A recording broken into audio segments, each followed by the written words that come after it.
we go. So we are on live. So good. My Tourette's normally goes off quite a lot. Does your Tourette's get nervous? It just comes. It just comes. I actually like this part. I will actually add this in. Hi everyone, welcome to my podcast by Jean-Michel Victor. And today I have my first interview with, he's gonna laugh now, Stefan Van Neel. Van Neel. You know, with Tourette's, you sometimes forget. Yeah. Oh, it happens. And yeah, I'm just gonna go and say how I met Stefan. I was working for an outdoor company, and one day he walked in, and he told me what he's doing, and I was like, "Wow, that's absolutely amazing! You were running for around Lion's Head for 100 kilometers." So I was running for 24 hours. The idea was to run 100 kilometers. It would have been my first 100 kilometer. 100-kilometer ultra. Hey? I remember because I still did the Lion's Head 24-hour up and down. Yeah. And when you walked in, I was like, "No, bro, there's another guy coming to attempt that." And I was like, "Oh, okay, you're running around." I'm like, "Shoot, okay." You know, a little bit of my ego, bro. A little bit of my ego. But you have to spice it up. You can't always go up and down. Sometimes you must just get used to a different angle. And Yes. I think for me, from what I had done previously, I was tired of the peaking and going up and down. I thought, let me do something where I can actually sort of go for a prolonged time. Yes, So that yes. is where the idea came from. Test your stamina. Yeah. That's the main thing, you know. And I mean, it's not every day that you can run around Lions Head for 24 hours. So if you do it, you want to actually just do it properly and with the right people around you. That's the thing. That's the thing. And you did it for charity. Yeah, so I did it for mental health awareness.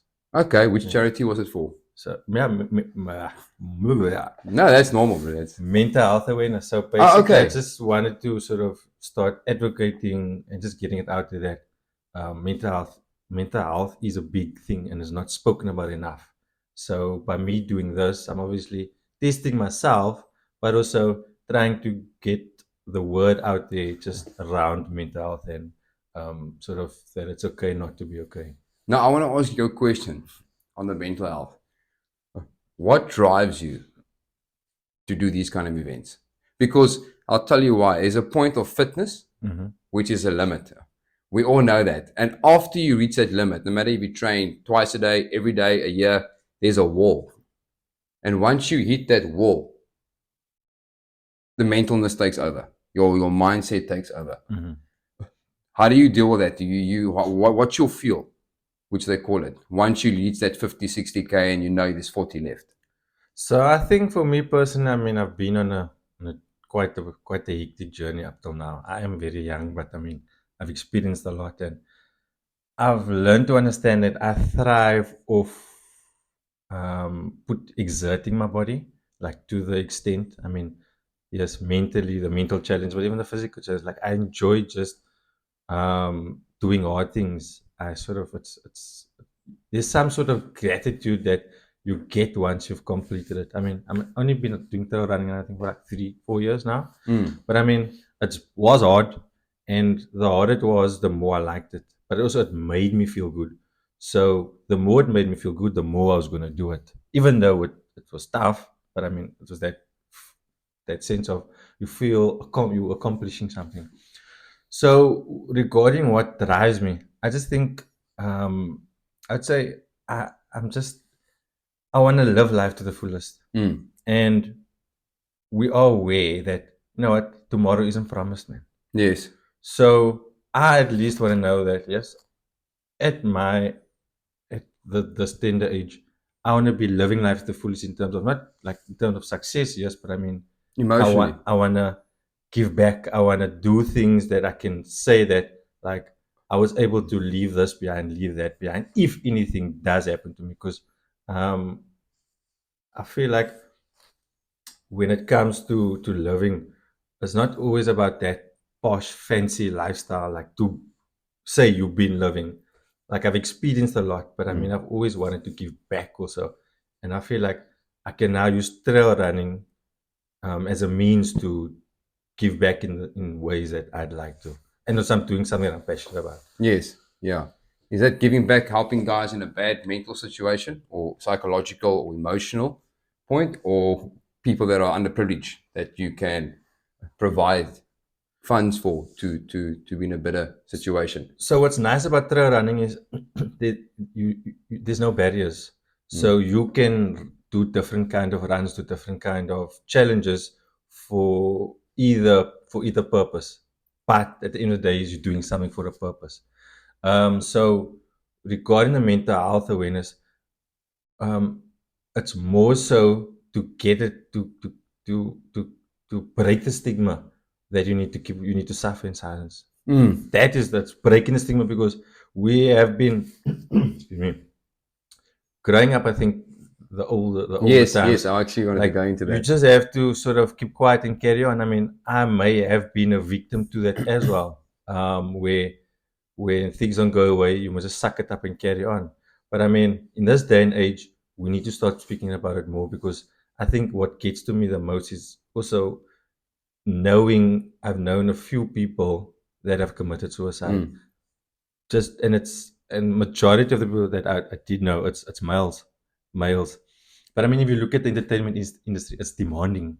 So you need to uphold a certain standard all the time, and when you can't, you then fall into a mental state. Yes. And I mean, you see it often. It's the role models or the figures out there that are always in the limelight, and it actually consumes them. And then it's like to understand like how and why. And even with sports people, it's the same thing. Yes. Once um, you make it to the top, it's not easy to stay at the top, because you're in the eye all the time. And then once that when you lose that glow or that glam, then that's not making you feel good anymore. And then you lose sight of how to make yourself feel good. And I think that's when it falls. I mean, I can attest coming from the sporting side. Yes. So that's why. And then with regards to charities, also starting out, actually started trail run, or started my first campaign I did it for cancer. Okay. I lost 4 family members during the start of COVID. That's hectic. Fighting cancer. I mean, and the idea that is, again, giving back. Like, how can I now help? How can I do my part in this world that we live in to give back or to help? Because we know that sometimes people, they can't afford to go for Treatment. treatment. I mean, not me personally, but I mean, 2 soccer players that I played with in my junior years. Passed away at, I think it was 24 years old, and respectively and 29 years old. It's young, eh? And they struggled they reached out for help, but it was Limited. late. Like, I mean, and also they didn't have funding against them. So that's where the concept of trying to help, trying to give back comes from, is just sort of being close to these life experiences and seeing what other people have to go through with my own experiences, and just being able to use trail running as a form just to do my part. No, I think that's absolutely amazing. You know, I remember we're going back to the part we talk about sportsmen as being on top. So growing up, I was personally always known as a hooligan. Yeah. They literally used to call me a hooligan. I had no direction. I was bad. But then I started training, and I told them about this lion's head idea for 24 hours. And everyone laughed at me. They thought like, okay, that was saying it with intoxicated and saying, always training. And But you know what? When that's where all these ideas come from, is when you do those talks while you're having a drink or doing something. Yeah, I just said I'm going to do it. And when I did it, and everyone wanted to be my friend. I've got people messaging me there, come bribing me. I said, bro, I haven't spoke to you in 10, 15 years. You used to laugh at me and make fun of me of my tricks and Tourette's. I'm like, but I didn't change. I was like, no. I stayed who I am true from the beginning. And then from that process too, the charity started coming in, for example, like you start looking at the world different. You know, it's not about you anymore. You know, either your ego goes, oh, you're amazing, but you're not. There's so much people that need help. And like you say, went through that emotional journey, through those traumas, and they need inspiration. They need to look at someone and say, you know what? That guy, I know him personally. I know what his history is like. And look how he changed completely. He's still the same person, but his behavior is different. So I always tell people in that aspect, yeah, you can still be the same person, but just change your behavior. Yes, 100%. You understand? Yeah. So, and getting back with the cancer, sorry, as well, which I think is amazing what you're doing. So, like, I don't know if I ever told you, my daughter has hemia-hypertrophy. Okay. Yeah. Yeah, and it's a very touchy subject for me because when she was born with the one side of her body is bigger than the other. Yes, yes, I remember you Yeah, mentioned. so the blood, and then they have cells that grow, and their chances of getting tumors is like 98% to the age of 7. So she had to go for blood tests, and what you're saying is, if you don't have the funding, thank goodness we had medical aid Yeah. to do that. And if the child gets like tumors, and they don't make it, they have to pick it up early. You got to have this testing, and this it's a very rare condition, but there are other kids out there that has this, that need people like you to run and create funds and help. Mm. And you know what the sad thing is, as a child, when you sort of they go through this, they start living a different life and not being able to live that life like a normal child Yes, lives.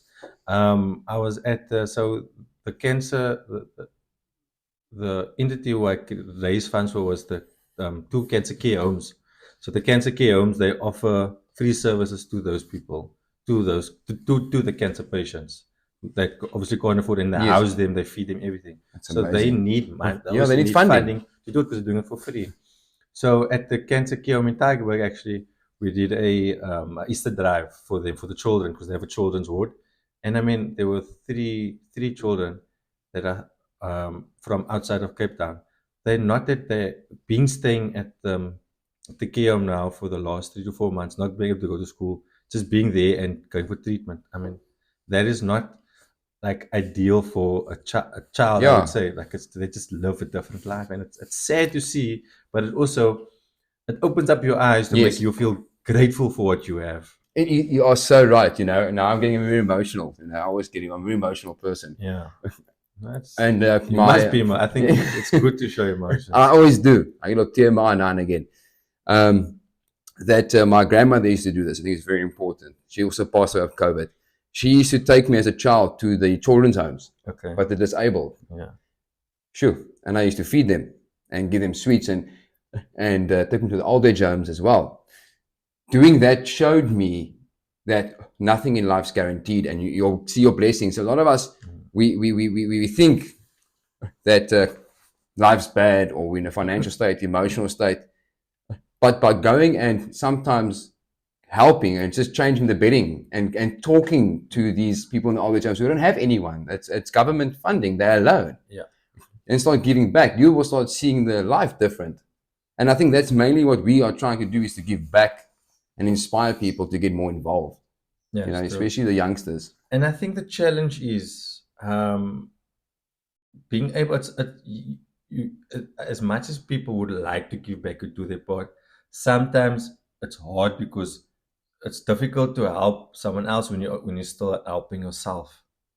Mm. And I think that's what changed the ball, or changed was that or the ties for me. Like I've always wanted to do these things, but um, I wasn't able to. So once I was like I had a steady income, I made the change from the football industry into the corporate. I Yes. mean, I had everything I wanted. It was at the perfect time. It was just before COVID, and also seeing what COVID was doing to the world and doing to the people, like in terms of retrenchment, um, deaths that were happening.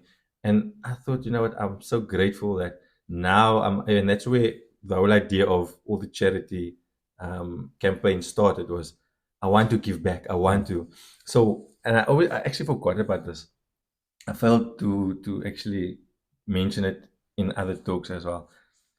So we all know during COVID, people were losing jobs. Families were unable to eat. So what I did was, um, I started selling woolly sweets. It was 1 kilogram woolly sweets with the intention of selling it, and for every um, what I can think now quickly, selling it, and for every 10 rand goes towards a soup jar. Yes. Okay. So me and my mom started it because she told me, gave me sort of the idea of what we can do for them to make it easy, because some people don't always have electricity. So a soup jar, you throw all the ingredients into the soup jar and they can just start with boiling water Yes. and they can That's eat. amazing. So for every bag I sold, 10 rand would go towards the soup jar, and it was well supported. It was in where I was staying before, posted on there, and people were sort of supporting.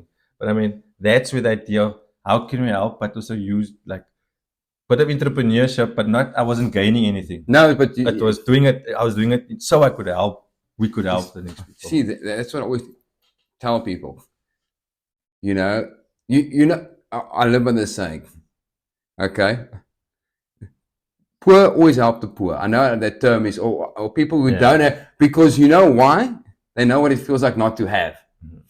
Only when you're in that same situation and you know what it feels like, and you see that person there on the street, you know what it feels like, you give.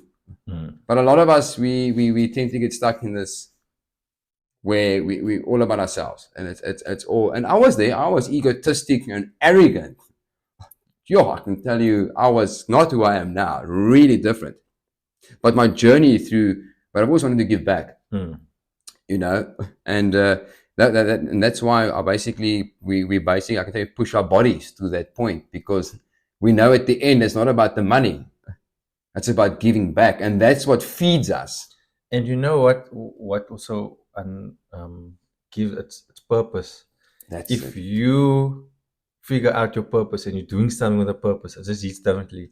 To answer your question, what drives me, it's purpose. That's. I think I struggled to get. I said so many words and I could have just added one, but purpose drives me, and I can relate to this. So I can tell you why. If I just had to go run just on a regular day, why am I running? Yes, it's to feel good or to release some, but I mean, if I'm putting my body through different kinds of strain, and there's a purpose behind it, I'm gonna push harder, I'm gonna do more, and it's gonna just make me feel better. So I think purpose is actually a very, very, very key in whatever you do in life. I agree with you. You know, when I did the first lines there, 24 hours, I was amazing. I was like, great. And then no one's ever attempted it. Okay. It was about 4 years, the 12 summit was held. Then someone came, I'll mention his name, Justin Broadley. You know, he's fit. He then goes and does 16 summits in 17 hours. And I said to him, buddy, you know, inspired by Jean, read my article. I was like, that is great. But then my ego kicked in. He knows it. I told him. I went back to beat him. But the purpose was for me this time. Not the first time. My ego, my arrogancy. And I got to 13 and I was broken. I was like, okay, this is a lesson in life. This is a lesson in life. And it sat with me, and I went through personal things and with my belief and my faith, and then on. Is this during that at 13 after 13? After 13 times, I did it twice. I did it 2020, which I broke. Then he broke it in December. Then I went back again in 2021 for the wrong reasons. Okay. And then that gave me a hiding. I was like broken. I stopped at 13. I was like, nah, I can't anymore. Then I went back in 2022. And I didn't train as much, and I was just different because I went through a process and journey through that time. And I remember going up and down, and I was on summit 7, summit 8. I was done. And I remember I started, like, I was done, I was like, okay, now I told everyone I'm going for it. And I started praying. And I'm like, you know, it's not just my faith. I'm going to talk about it. Most people don't. I just started praying. And I said, just use me as a guide, Lord. Just use me. And I just kept on and saying all my traumas, all my bad things in life, just letting it out, begging for forgiveness, because I'm broken. I've got nothing more left. The body's done, but my mind and my hurt and my anger inside drove me. I used that. I got to 14 summits in 19 hours. and I tell people that changed their things started changing, saying, wow, the power of belief. Yeah. And faith, and I started realizing, but it's never been about me. I had to learn that through suffering. So I always say, carry your cross. You know, definitely carrying your cross. Carry, you know what? carry. That is actually deep. As I would say, not a saying, but it's deep. If you can actually realize you need to carry your cross. And that was actually one of the first tattoos that I wanted. As my first tattoo. Interesting. Was with that understanding of, it's my life, I'm carrying my cross type of thing. but it's just deviated off that. But I mean, it's just very interesting that you said it, Yeah, because it is a thing. it Like, is. Carry you your understand that you need to carry your cross through life. the suffering, Yeah. and that's what the whole. Oh, we're going way off topic, but that is what the whole thing's about. Is you accepting and taking accountability, and it's whatever happened in the But past. don't you think that also comes with maturity to understand that? Yes, you know what? I've seen a lot of older men, 40s, 50s, never taking accountability, and accepting their childhood. Because we And can sit and like, why was me complain and make like and feel entitled? yeah, and there's a lot of older men out there that are still living like that. They never. And then I know a few 22-year-olds, 23-year-olds that are living amazing. Like they had bad childhoods. They were abused. They were parents were alcoholics. They come out of Delft, Leiden, Manenberg. They've had terrible. Our friend that was shot twice. Mm. He's positive. He's an amazing individual. Good friend of mine, Darren. And he just perseveres. He comes out of Manenberg, the worst ever. And then I've got friends that are living in posh areas still suffering from something that happened when I like late 30s. They haven't accepted it and they haven't moved on from it. I'm being very open now. Whoever's watching this, guys, Yeah. I'm not mentioning names. I love everybody, but this is what it's about. So it's very different with that, like you said, maturity. Because some guys I noticed that come out of harder situations in life in bad areas from very bad situations. At 25, he's so mature. Mm. Then I know people who come out of a comfortable life that's now 38, that's immature. But with that, and that's actually a good comparison. And the ones that come out of the good life, I think they always tend to struggle later in life because they sit with a lot that has happened still coming through, but they never actually identified what it was, basically overshadowed by the good life. My point exactly. And I can say that because, I mean, if we go back, if I just explained to you a little bit about my earlier stages in life, early stages of my young life. Um, I excelled in sport. I was sport wise everything. I was good at everything, and I tried everything I did. I just loved sport, and I struggled. I don't say growing up. I struggled. I had concentration issues and problems. Like I went for occupational therapy and all that. But I mean, sport. I could do something and practice it for hours. I would go on my own to the field or play on the grass and just like that. And then obviously with the soccer came, I excelled in the soccer playing for Ajax Cape Town. And then um, with that, I think I started to, I was going through, I'd say, childhood trauma. I've realized that at the older age that I went through childhood just because of what was happening while I was growing up. I was too young to understand what was happening. But obviously, as a child, you see, you notice everything. Not necessarily the right way of doing things, but I mean, once I think I hit my late teens, almost in my 20s, and basically you're leveling up with the world. There's no such thing as age now. Yes, At this age, you're an adult now. You're a big boy. you need, and then I started to realize where I started to feel like I felt lost. I felt missing. Like I was just, and I could understand.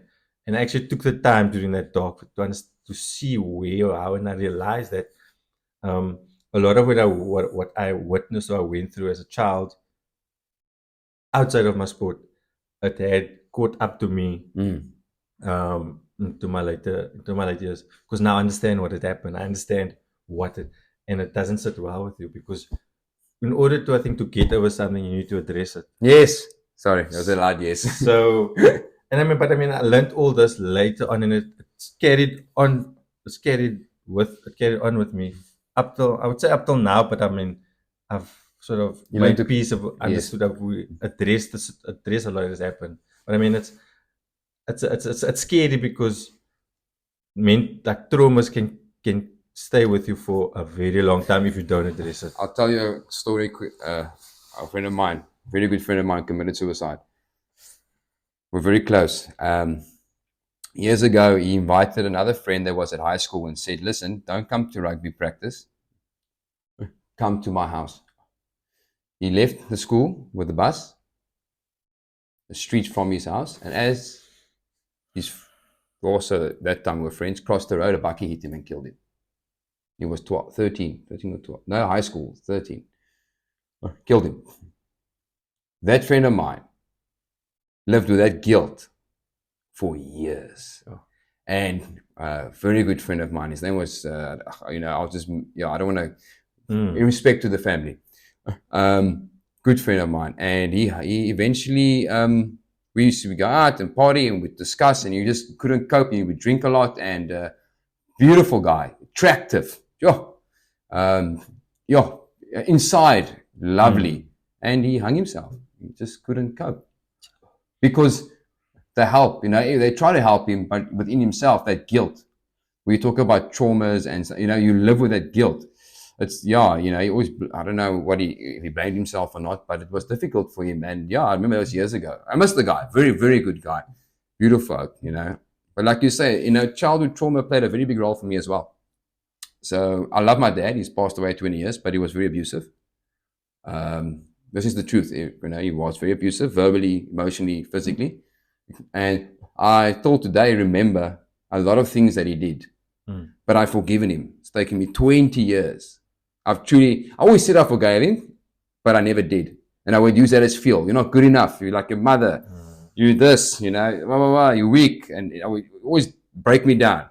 Never, ever build me up.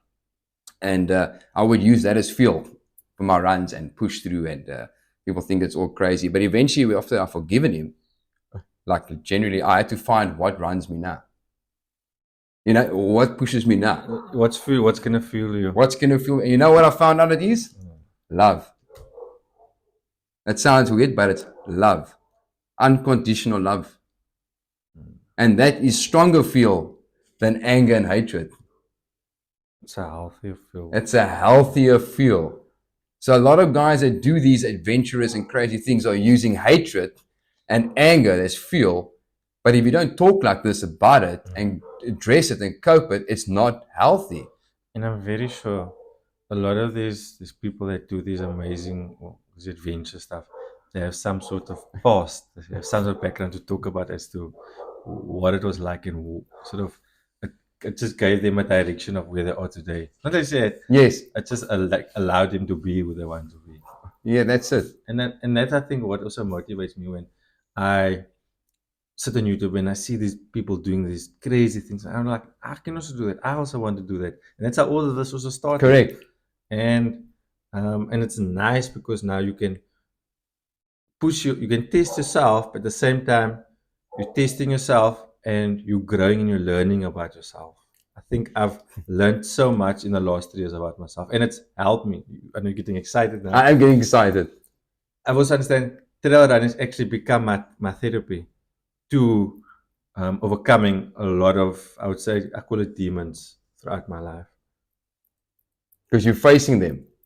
And I think when you're running, man, when you're out there in the mountains and you're running, like and especially if you're not listening to music, you obviously with yourself, and for me, it's like I become a psychologist. Like I think about so many things. I wish I could actually like say it or talk into my phone or make voice notes or write down, because when I'm done running, I forget all these things. But you know what? It's also your subconscious that is processing with you. Yeah. And you're having a conversation with yourself. I do it all the time. I actually talk out loud. People think I'm crazy. They look, no, I'm just talking to myself. Literally in the mountain. Yeah. Okay, Jean, here we go. You start talking, and it's healing because because you live with this every day. You live with yourself every day. And when you actually voice or you get it out of your system, it does make a difference. It does make whether a difference. You think it does or not. Like you're not keeping it to yourself. It's just how it's weird. It is actually very weird. Talking heals because you're thinking of the thought, you're verbalizing the thought, you're hearing the thought. And when you do that, you are learning, you're interacting, you're opening up, you're not bottling it down here. Because that's where everything goes, at the bottom. You could be heartbroken and tired, but it's the mind takes over. Like I tell you, when I get tired, I start laughing. That's how most of my mates know when I'm getting like at the point where they have to start calling it after like 15, 16 hours.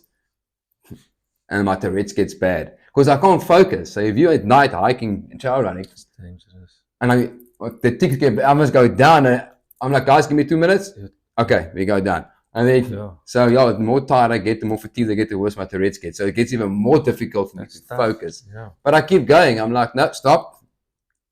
Can't control it. But just let it be. Let it be. Yeah, emotions, in my opinion, guide us. Emotions are so important.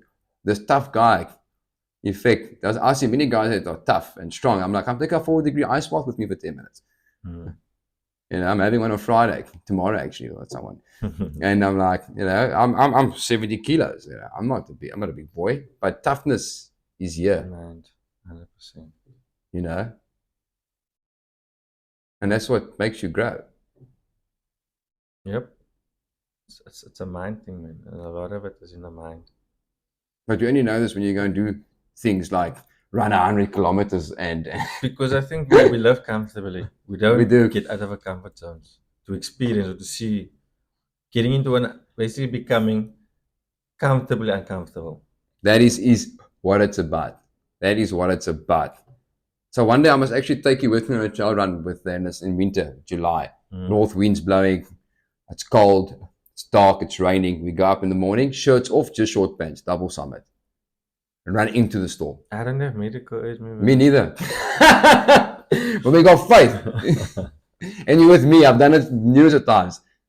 I bring Marco with. I've been doing this. It's different. When you start hiking up, running up, your hands go numb.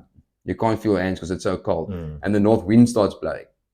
And you really start. It's different from doing long ultras because it's cold. We don't take food and water, and we do a summit. And hypothermia? No, you won't go. I'll teach you how to breathe. You see, no hypothermia. Hypothermia only comes if it's too cold, too long. So these methods. Okay, I teach you the breath work. And when you get to the top of 9-8 degrees, north winds blowing, wind chill at 4, and you see that, you'll see after 6-7 minutes, you're fine. You start heating up. Because that first step, it's like, what are we doing? But we are putting ourselves under chosen stress. You need to choose to do it because then you can control it. It's different if someone puts you in a scenario where you fall out into, if I go now from a boat and I fall into 4-degree water, it's anxiety. It's different for me because I need to prep myself, but I will have the experience. Okay, breathe. You don't panic. Funny talking about that. When I was in Madeira, I think I told you. I like it, Madeira, eh? 2 years ago. Actually, on my last day, second last day there, we're in Poldoma. That's where my family comes from. Poldoma. And we're swimming, so they have a pier that goes right in, so you pass the water, so you just can jump in and stuff, but it was flat, I was in the water with my GoPro, and then suddenly 2 freak waves came. But I mean, I enjoy swimming. I can handle myself in the ocean. So, and then 2 freak waves came, and it just crashed onto the top, onto my friends that are on the pier, and luckily they stayed low because they had 2 small children with them, and he kept them. But I mean, I was in the water, I could have been washed into the pier as well. But I mean, I don't necessarily say I didn't panic because I didn't understand what was happening at the time. But I mean, eventually, nope, I need to get out of here because I think it was 2, and then we just decided. Also, my stuff was washed away, my phone, everything. It was just all gone. The worst feeling ever. I'm sure one of my cousins have it now. And the funny thing is, they said, "Don't worry, your phone will wash up your one day." One day. Maybe when I'm Madeira. I'm still waiting. You must tell me where it is. I might phone my cousins and be like, okay, we found it for you. So I think that's that element of surprise, man. Yeah. So this is exactly why I train in the cold and train in these high elements, because you always prepare yourself. But life, I think not everyone can do it because, things happen or life happens unexpectedly. Correct. No? So it does. But this also then you'll see your emotions you control a lot better, because you're putting yourself through high stress by choice. Look, it's different stresses. You get physical stress and emotional stress, financial stress. They're all 3 different. So what I do is the physical stress is when you tell yourself, I'm going into that cold water. Your body knows you're going to the cold water. But if you fall off a boat into the cold water, you weren't ready for it. But by doing the exercises, by training your mind and body, and if it does happen, you will have a better survival rate because you know what to expect. Okay, I'm in. It's not as much as a surprise, and the shock. And it really does work. Putting yourself, like you're saying, uncomfortable situations teaches you how to react in the future. It's like life's a journey. You learn through certain, what was nerve-wracking and uncomfortable for you 10 years ago is now a walk in the park, because it's not the first time you've been there. And that is training and becoming better. If you react the same way what you did, you haven't grown. Definitely. You know? That's not true. When my kid used to scream and go misbehave, I would lose my temper with him. And then I became just like my dad was. I was becoming in a default setting like my father, which I promised I wouldn't become, but I was subconsciously becoming it because I haven't dealt with the issues. This is like 5-6 years ago. I went for help, the men's group, learned from other men. Oh, okay, this is how you should do it. This is how I should react. This is when I was like 25, 26. I went for help, yeah. And then I started really tapping into the cold exposure and pushing myself to limits. And that now changes my reaction with my son. So, for example, my son had 2-minute noodles the other day here. As he picked up, he dropped the plate. He looked at me in shock. I said, yeah, he dropped it. He said, I said, why did you drop it? I only used one hand, Dad. I'm okay. So you've learned to use two in the future. Yes, Dad. Okay, wonderful. At least you've learned. Let me clean it up. In the past, are you mad? What are you doing? See the reaction. Then the child becomes too scared to make a mistake. Yeah. He's like, oh, my dad's gonna. Now he's like, okay, I've learned. In future, I'm gonna hold to. But it took me years of fatherhood and parenthood to get to that level. Because now I'm gonna make a decision. Do I scull him out, scream at him, or do I acknowledge, say it was an accident, and say it's okay? But next time, what did you learn? It took me years. I'm Portuguese family, my bro. Portuguese families, they don't play. They don't ask questions. They beat you and then they ask you later. You're guilty before proven innocent. But yeah.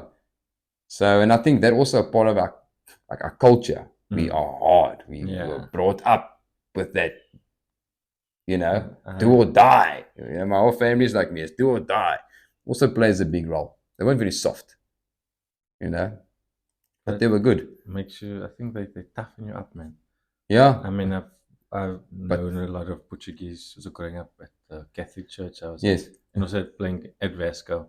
It was not die hard, but Portuguese people. Yeah, and they're big fan, like the fans of. We look after one another. Yeah.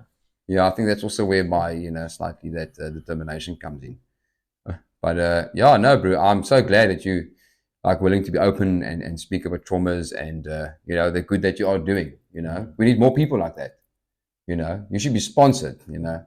I know what it feels like going out doing something great and someone's like, sorry, who are you? So yeah, that is tough, but at the same time, you can't always, and that's what I've learned. If you're gonna wanna wait for people all the time, wait for this, wait for that, you're never gonna get started. So getting started is the first step for yourself, and you just go and people will eventually see what you're doing. It is sort of, I'd say, disheartening. And when I started all this, it became disheartening. Because just I thought of, okay, I'm doing this now, people should jump on. That's not the case. You need to do or keep on doing what you're doing. Eventually, people will jump on the bandwagon because they're seeing now what it is about, and that's just, I think, how it goes at times, where you shouldn't be. You shouldn't discourage yourself when this one is not seeing it, that one is not. I mean, as long as you keep going, you're doing something that you need to do, and people will eventually see, people will jump on. And that's exactly, I think, a short journey of what I've experienced at intra. I mean, I come from the football industry into trail running and knew nobody. I was on my own, and now, I mean, I've sort of done so many campaigns for charity. I think I raised about almost, I would say, for cancer, I raised 25,000 in the first year, and in the second year, we raised about, I think, 50,000 worth of items, essential items. And then I think my biggest run was for Iris House Children's Hospice, which is a they help children with special needs. They offer free services to children with special needs. They were about to close down also during COVID because of they had no financial backing, and also they couldn't do fundraisers. And then I just thought, look, let's try and let's see. And then I raised 100,000 rand. Well done. It's a lot of money. It was, I can tell you that that project was, it became um, mentally exhausting because it's tough to ask people for money all the time. And the thing is, it's not for me. It's for children with special needs. It's for like organization. Yeah. And that's why I speak about like being discouraged like that with people. You just need to keep going. I trained. I did what I need to do. I social media, and then eventually, like after the event, we actually raised 110,000. I So it think was 10,000 it's a lot of extra. money. It's beautiful. So, but I mean, it's learning curves on how to do events and sort of Yes. you learn about, you meet different people and then tell this, and then I think also still, and no sponsors. Everything I did was by myself and with my support around me. That's all you need. Eh? And 1, 2, 3, I think, was it last year? I did Batran. I DNF'd. I got sick. I ran with COVID, but I didn't know I had COVID. While I was laying sick in that week, and then I got a message or call from the marketing team of First Asset, and they approached, they want me to be an ambassador for them. So I mean, That's that for amazing. me Eh? was like, it just shows that you just need to keep doing what you're doing. Eventually, something will come. You can't just expect. Moving forward. There we go. Don't give up. It's when you when you just think you want to quit, eh? And just around the corner, your life changes. It's that moment that defines you, who you are and what you are about, is when you want to quit at that very moment, but you choose not to. And I think a lot of people quit too quickly, too easily. I'm telling you, I've seen it. You just got to push through. And talking about not quitting, it's a funny story.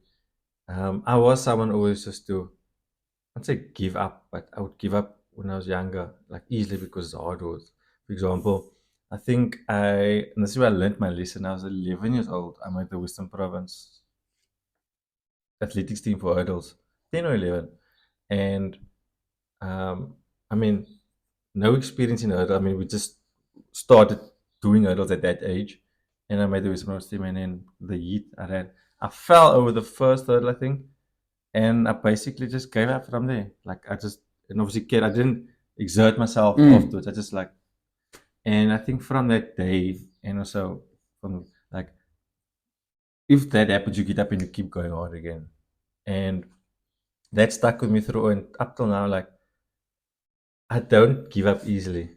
Like, I would push and I push and push until I need to now understand, okay, maybe you need to now Either you're gonna die shift your now. mind. Yeah. Because it is tough, but I think it's just a mindset as you grow up, as you grow older, to understand that there are challenges where things aren't always gonna go your way. Because I mean, if you expect that all the time, then it's gonna be so hard for you. It's true what you say is, and I always believed in this. Everyone thinks I'm crazy. There's a saying, I can't remember the guy's name. I'm going to quote him. This is the thing people do wrong. And I believe this, whether it's business, training, or it is 95% mindset and 5% planning. But everyone does 95% planning and 5% mindset. You can have all the plans, strategic plans, everything is down to the book. But when it comes to practical and going into something, you don't know on that day. So that is where the 95%, yes, plan. Make sure you have alternative plans. But always make sure that you have the 95% mindset of not giving up. Because, like Mike Tyson says, everyone's got a plan until you get punched in the face. And I've been punched in the face a few times. So, yeah, I think that's lekker. Yeah, man. I appreciate your time. No, it's a pleasure. It was good to be and just chat about life. Get it out there. Yeah, and it needs to be, the thing is, people need to speak more. Yes. The more you speak, also, you're not only helping yourself, but you're helping people out there that have relatable situations. Correct. And it makes them feel like, okay, you're not the only one. And I think as soon as you understand that it's not just you, it makes you feel a lot better. Like, there are other people also. It's part of life. I think understanding that what happens is part of life. Yes. then okay, now why me? Or this is you isolate yourself. Except, sorry guys, the dogs, they everywhere. This is all organic podcasting. We don't, sorry, edit anything. It's a pit bull in the back. He protects my private security. But yeah, I'm going to end it here and say thank you so much. No, I thanks. appreciate it. Thanks for being here, and let's do it again. No, definitely. And we can go live. We'll go live and then get some of those diamonds, whatever on the social media. I appreciate it so much for coming. Guys, everyone, thank you for watching my podcast. It's Jean-Michel Victor. And thank you, Stefan, for coming on. Stefan Van Neel. Van Neel. You know me, I always forget names. I even forget my wife's names and kids now and again, Be lucky, everyone, and thank you so much. Cheers. Epic, bro. I think that was good. Let's hope